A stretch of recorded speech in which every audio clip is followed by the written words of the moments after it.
Viene la Cumbre de las Américas a partir de los primeros días del mes de abril. Es una cita que se ha denominado histórica por el acercamiento entre Cuba y los Estados Unidos.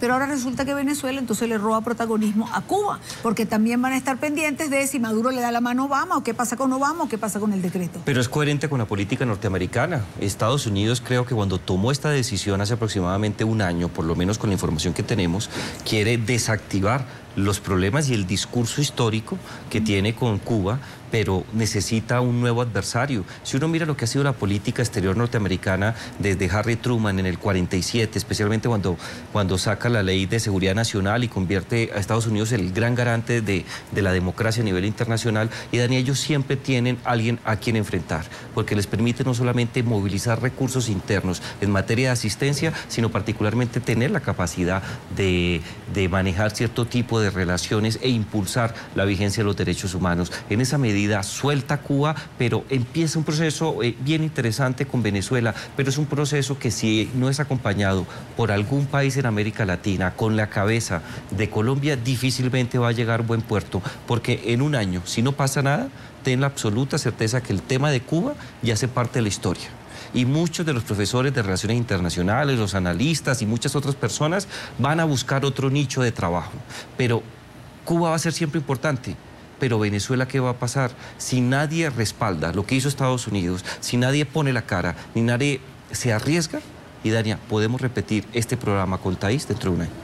Ahora, Thais, ¿por qué Estados Unidos hace entonces esto en este momento? ¿Por qué le da oxígeno, por decirlo de alguna manera, a Maduro con estas sanciones? ¿O qué hay detrás de estas sanciones que no sepamos? ¿O por qué Estados Unidos no da la información completa? Si se habla de lavado de dinero, si se señala a estos 7 funcionarios del gobierno venezolano, si están implicados en las redes de las cuales se habla, ¿por qué no se pone sobre la mesa? Lo que pasa es que hay una confusión tremenda. El gobierno de Venezuela le ha tomado la sartén por el mango y ha manejado esto de manera informática a su manera. Ha distorsionado una situación que es normal para los Estados Unidos. El presidente Obama actúa fundamentado por una ley federal que le permite a él declarar una situación de emergencia y de peligro para su país. Eso no significa que van a salir los Marines a atacar ningún país. Eso simplemente es el encabezado de ese decreto o esa orden ejecutiva, que sería la traducción. Toda orden ejecutiva de todo presidente de los Estados Unidos, llámese Obama, Clinton, Kennedy o el que sea, debe comenzar con ese encabezado. Ha ocurrido en otras ocasiones con las mafias italianas, con personajes de Estados Unidos, españoles, con japoneses, unas mafias japonesas que inundaron y contaminaron la economía de Estados Unidos. Ha ocurrido con algunos sauditas que estaban allá adentro, los italianos, y todos esos decretos comenzaban con el mismo encabezamiento. El tema es que en nuestro caso, cuando sancionan a estos funcionarios, Venezuela reacciona como si fuese una invasión, como si fuese una injerencia, y tú puedes buscar, ustedes pueden buscar por internet cómo reaccionaron aquellos países cuando sancionaron a esos individuos y no pasó absolutamente nada. Entonces estamos montados en una alaraca, sí, en una locura, que además, que es lo que me preocupa, es que los países de Latinoamérica se han sumado a esa locura, a hablar de injerencia, a hablar de sanciones contra Venezuela, cuando eso no es cierto, porque los venezolanos no somos esos 7 funcionarios. Nosotros sí nos vamos a deslindar de ellos. No tenemos nada que ver con ellos. Ese problema de Estados Unidos es con esos 7 funcionarios y que se defiendan como puedan. Además, a lo largo de 16 años, en mi país, el gobierno chavista no ha rendido nunca cuentas. No se sabe qué hacen con el dinero de todos los venezolanos. Parece que Estados Unidos ha descubierto a dónde ha ido a parar el dinero que ha entrado a Venezuela a lo largo de los 40 años, de 16 años, que ha sido más que lo que entró cuando tuvimos los 40 años de democracia. Venezuela está arruinada, devastada, en el suelo, y parece que están descubriendo las inteligencias financieras de Estados Unidos dónde está nuestro dinero.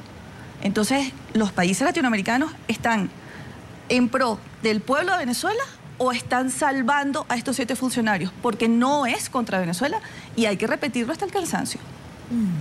Sin embargo, no es contra Venezuela, esa es la manipulación, o eso es lo que dice el gobierno de Venezuela, trata de englobar a Venezuela como país, cuando realmente son 7 funcionarios los que están sancionados. Le pido a mi equipo, por ahora, le pido a mi equipo de producción que ubiquemos el video donde tenemos y describimos estos 7 funcionarios para recordarle a nuestra teleaudiencia quiénes son estos funcionarios que serían sancionados. Ahora, Thaís, ¿qué implica? ¿Qué implican esas sanciones mientras tenemos el video? Sí, bueno, es una política de los Estados Unidos y para nadie es un secreto que por Estados Unidos pasa todo el dinero del planeta entero, que un sancionado se les congela en sus cuentas. El congelamiento de las cuentas no solamente es en Estados Unidos, sino a nivel internacional. Bueno, decía, por cierto, Delcy Rodríguez, la canciller, ayer, que ya estaban congeladas cuentas diplomáticas. Claro, porque está involucrado allí bancos venezolanos. Es que no ha salido, como tú decías, toda la información. Estados Unidos no ha difundido abiertamente qué es lo que está pasando allí, pero sí tienen que saber, el gobierno de Venezuela tiene que saber que el dinero de un sancionado automáticamente es congelado. Automáticamente es congelado por el banco que lo tenga y se ramifican. Esa ley de sanciones debía tener el Congreso de los Estados Unidos suficiente información antes de sancionar la ley, porque involucra al funcionario, a sus familiares directos, a sus allegados, lo que nosotros llamamos en Venezuela los testaferros. Hasta esa gente la tienen ubicada. Las cuentas, quien haya colaborado con ellos, quien les haya vendido tickets de avión, quien los esté ayudando, el que por interpuestas personas. O sea que cuando ellos hacen esa ley es porque tienen el mapa situacional de toda esa red muy clara. Mapa situacional que aún no ha salido. Estos son los funcionarios que han sido sancionados por los Estados Unidos. Antonio José Benavides Torres, comandante de las regiones estratégicas de desarrollo integral de la región central de la Fuerza Armada Nacional Bolivariana. Fue director de operaciones de la Guardia Nacional Bolivariana, una entidad cuyos miembros son señalados por la Casa Blanca de estar involucrados en actos significativos de violencia contra periodistas y manifestantes pacíficos, en particular durante las protestas antigubernamentales de 2014. Gustavo Enrique González López, director general del Servicio Bolivariano de Inteligencia Nacional. Es también presidente del Centro Estratégico de Seguridad y Protección de la Patria. La Casa Blanca señala que bajo la dirección de González, el SEBIN ha tenido un papel importante en las acciones represivas en contra de la población civil, incluyendo detenciones extrajudiciales y persecución contra la oposición. Justo José Noguera Pietri, presidente de la Corporación Venezolana de Guayana. Fue excomandante general de la Guardia Nacional Bolivariana. Washington acusa a miembros de esa entidad de ser responsables del uso de fuerza excesiva para reprimir protestas antigubernamentales, tácticas que incluyen agresiones sexuales.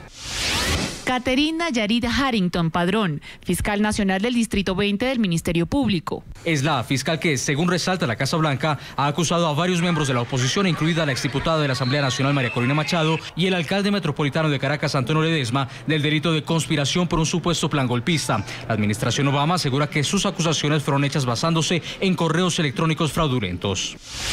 Manuel Eduardo Pérez Urdaneta, director de la Policía Nacional Bolivariana. Washington señala a esta entidad que Pérez Urdaneta dirige de utilizar fuerza física severa y munición real contra los manifestantes que participaron en las protestas el pasado año contra el régimen de Nicolás Maduro.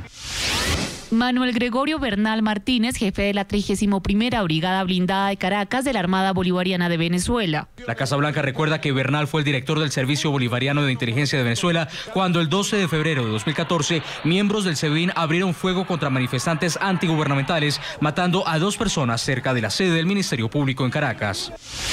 Miguel Alcides Vivas Landino, inspector general de la Fuerza Armada Nacional Bolivariana.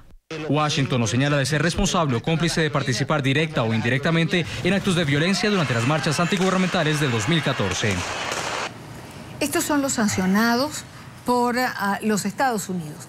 Yo recuerdo que el día de ayer la canciller de Venezuela, Delcy Rodríguez, dijo en el foro de la OEA que estos funcionarios habían sido sancionados por preservar la democracia, por preservar la paz de Venezuela.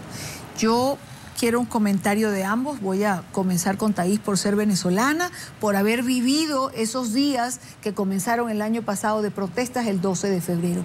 ¿Estos señores preservaron la paz, la democracia, la estabilidad de Venezuela? Evidentemente no. Venezuela está en crisis, pero una crisis profunda y tremenda desde ese momento. En Venezuela no se puede protestar. La protesta es un derecho legítimo que tenemos todos los ciudadanos. Nadie nos los obsequia, ningún gobierno. La única obligación de un gobierno es preservar y cuidar la protesta ciudadana, no atacarla. El mundo entero ha visto cómo la protesta en Venezuela fue brutalmente atacada, reprimida, con balas, con bombas lacrimógenas, con prisión, con torturas, con muerte. Han criminalizado la protesta para que no salgamos a protestar. Ahora, yo quiero hacer una pausa. El mundo entero vio, por ejemplo, el video en el que la funcionaria de la Guardia Nacional le cae a golpes con el casco a Marvinia Jiménez, por decir uno de los casos que puedo recordar en este momento.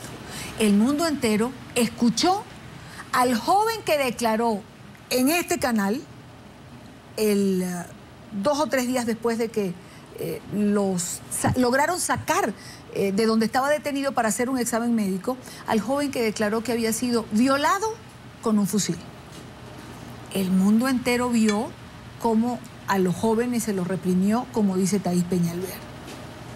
Los señores cancilleres que estaban sentados ayer en la OEA, que vieron esos videos, bueno, no sabemos qué les pareció, nos encantaría poder preguntarle, pero ¿cómo no reaccionan de alguna manera? No van a reaccionar, Idania.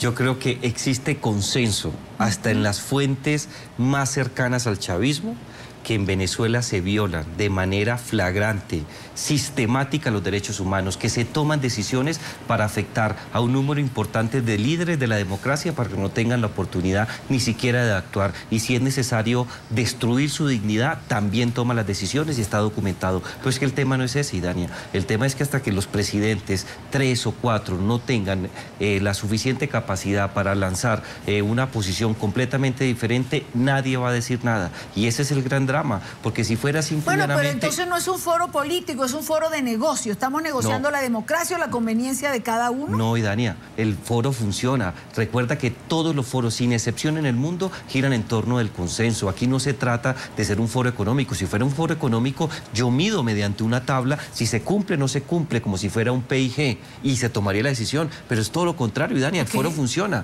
Lo que pasa es que si 1 o 2 o 3 presidentes no lo quieren hacer, no lo van a hacer. Lo que no funciona entonces son los derechos humanos. No. Es decir, hay otros intereses más importantes que la defensa de los derechos humanos, de los cuales todos hablan todos los días, cada vez que pueden, sobre la importancia de los derechos humanos.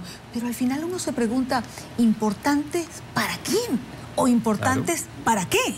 Son importantes para poder convivir como seres civilizados, y es lo que la gente no quiere entender. Y mucho menos estos gobiernos autocráticos de América Latina. Fíjate cómo la marcha, fíjense ambos, la marcha que hubo de más de 1 millón de personas en Brasil, sí, y es un gobierno de izquierda. La del domingo. La del domingo. En esa marcha no ocurrió absolutamente nada. Tuvo Dilma que pedir disculpas, sí, porque la estaban acusando. Porque tiene detrás un tema de corrupción bárbaro que ya no puede ocultar, tan grande como el de Venezuela. No pasó nada en esa marcha. Nosotros los venezolanos no podemos en este momento hacer una marcha de esa magnitud. Está prohibido. Y en la próxima parte del programa vamos a terminar Venezuela, porque quiero, ya que me acompañan hoy, hablar precisamente de Brasil, de Ecuador y de Bolivia. Pero ahora quiero terminar con Venezuela, porque siento que los venezolanos pues ciertamente están solos en este momento. Estamos muy solos. Muy solos. Con rangos de complicidad de todos los países de América Latina, especialmente Colombia. Muy alta. Y lo hemos dicho aquí, y este es un programa donde hablamos muchísimo de Venezuela, cuando hemos mostrado, como ya he señalado, los videos, testimonios, etcétera, de todo lo que ha ocurrido, y uno oye lo que ocurrió ayer y uno escucha a la canciller Rodríguez hablando del respeto a los derechos humanos como nunca antes en Venezuela se había hecho, uno la verdad que se pregunta qué es lo que está pasando. En este momento, cualquier persona del mundo puede pensar que el gobierno venezolano tiene razón en tener a Leopoldo López preso. Claro, puede pues ocurrir. Si la OEA le parece que todo está muy bien y que los derechos humanos se respetan, pues bien preso que está Leopoldo. Pero Idania, te lo complico más. Mira la figura que nombraron, a Luis Almagro, un hombre que hace parte de la izquierda, hasta hace muy poco radical de América Latina, que tiene una experiencia diplomática importante, que es un hombre, no habla muy bien, no tiene una capacidad discursiva, ni es un gran orador, pero va a ser el secretario general de la OEA con el beneplácito de toda la izquierda radical, incluida la de Maduro. O sea, si seguimos pensando que la OEA es el mecanismo que nos va a permitir el cambio y el regreso a la democracia en Venezuela, todos vamos a perder. ¿Y qué hacen los venezolanos? ¿Qué hacer frente, digamos, a este escenario? Tampoco es que los venezolanos esperen que venga un mesías y les solucione los problemas, pero en Venezuela, internamente, también ha pasado algo de lo cual vale la pena hablar, porque cuando uno, decía Thaís Peñalver hace un momento, los venezolanos no podemos hacer la marcha que hicieron los brasileños, pero es que también yo creo que ha habido un acoso, un sembrar terror a la gente. O sea, si uno sale a protestar y lo matan... Pero básicamente por eso te digo que no podemos hacer eso, porque claro, ¿cómo obligas tú a la gente a salir a la calle cuando te dicen, yo no voy a salir para que me maten? Ahí sí, desde estos 2 años del gobierno de Nicolás Maduro, hay un informe de Provea, la ONG de Derechos Humanos, que denuncia que se han formado por Gaceta Oficial 5 grupos parapoliciales para amedrentar a la población, parapoliciales. No son los cuerpos de seguridad del Estado, son cuerpos armados de civiles por Gaceta Oficial, y a eso le sumamos la resolución del ministerio. Sin que sean los colectivos. No, sin que sean los colectivos. Actúan en diferentes lugares y además están avalados por, repito, Gaceta Oficial, por el Estado venezolano. Algunos están en las grandes empresas para evitar las huelgas, algunos están en las calles son fuerzas de choque. Eso lo ha denunciado Provea, se puede buscar en la página web.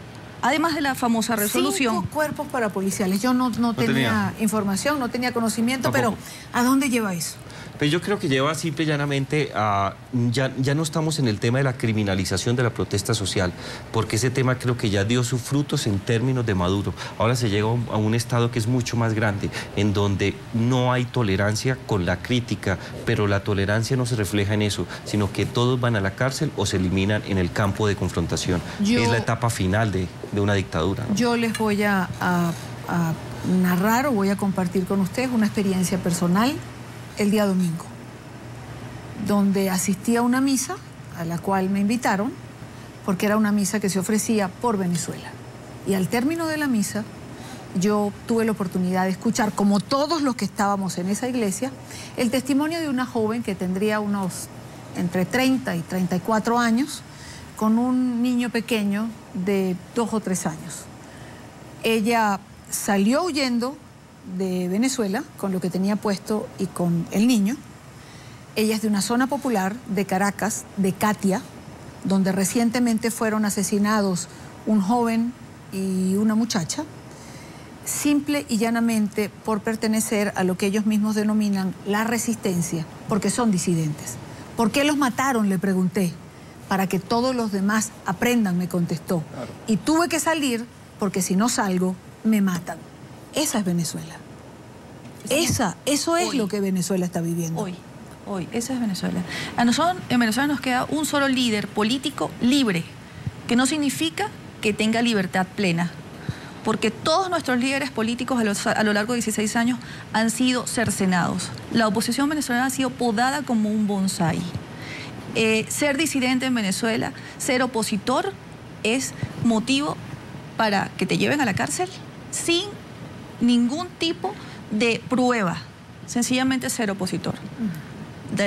La prueba es nuestro alcalde de Caracas, que ha conmocionado al mundo. Ahora, no quiero yo terminar la conversación con Thaís Peñalver y con Jairo Librero sin ir a un punto, ya que hemos mencionado la palabra oposición. Porque dentro de los dramas que Venezuela vive en este momento hay uno muy particular. No se puede enfrentar una autocracia, no se puede enfrentar una dictadura si no se tiene una oposición cohesionada. Y cohesión es lo que le falta a la oposición. Es un drama, Thaís. Es tremendo y en este momento, no solamente para los efectos electorales, que pareciera que es el único momento en el que pueden ponerse de acuerdo. En este momento de crisis internacional, donde han colocado una información y están sembrando una información que no es real, porque tierras adentro, después de Caracas, los venezolanos no saben lo que ocurre. Si no tienen internet no pueden ver este programa. Y todos los venezolanos no tenemos internet. Somos una minoría. Claro. Los medios de comunicación han sido comprados, extorsionados o manejados por una inmensa red de medios de comunicación controlados por el gobierno. 25 diarios, 25 periódicos, si no recuerdo mal, acaba de publicar el Instituto de Prensa y Sociedad Capítulo Venezuela, han sido comprados en los últimos 2 años. Y algunos no sabemos ni siquiera quiénes son los dueños. En este momento la oposición tiene que desescalar e informar como debe ser este tema de las sanciones. No puede seguir la oposición venezolana en un limbo, unos pensando que ciertamente van a llegar los Marines y nos van a atacar, otros que es una sanción contra Venezuela. Deben aclararle a los venezolanos, a ese grupo opositor por lo menos que somos, creo que en este momento, más de 8 millones de venezolanos, qué es lo que está pasando realmente, porque el silencio no nos está ayudando. Las sanciones no son contra Venezuela y creo que tienen que diseñar una estrategia para difundirlo dentro de sus partidos políticos y multiplicar esa información y que llegue a los confines de Venezuela, porque por los medios de comunicación no va a llegar. Las autocracias, las dictaduras, acaban con los medios de comunicación, intentan dividir a la oposición y en eso ha sido muy exitoso el gobierno bolivariano. El modelo dictatorial que se montó con base en la doctrina del socialismo del siglo XXI, yo creo que es uno de los modelos más exitosos. Las lecciones aprendidas que se pueden sacar para nuevos dictadores de otras épocas creo que son muy importantes, pero en las dictaduras aún, las de derecha y de manera especial las de izquierda, se caen. Quizás la única excepción es Cuba y ojalá ese rasero nunca se aplique a Venezuela. Pero en estos momentos yo creo que es muy difícil que encontremos la posibilidad diferente a una situación crítica en materia económica de revertir el modelo. El modelo funciona.